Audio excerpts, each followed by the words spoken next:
নমস্কার বন্ধুরা। অক্টোবরের লাস্টের দিক থেকে আমি বলছিলাম যে কোনো ঝড় আসতে চলেছে।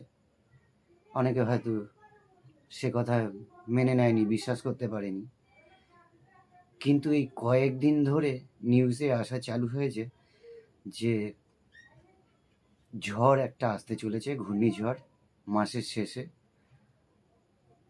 6 তারিখের মধ্যে আসবে বলেছিলাম।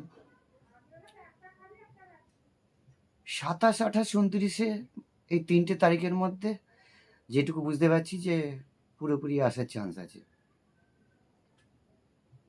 আর যেটা আমি নতুন কোনো খবর আপনাদের দিতে চলেছি সেটা হলো নেপালে কিন্তু বড়সড় আন্দোলন আবার আবার তৃতীয়বার কিন্তু আরম্ভ হতে চলেছে। মনে হচ্ছে ওখানকার জনগণ শাসকদের বিরুদ্ধে বড়সড় কোনো আন্দোলনে 5-7 দিনের মধ্যে আপনি দেখতে পাবেন, আশা করছি। আপনারা জানেন যেটা বলি 80%, 90% পুরোপুরি সঠিক বার হয়।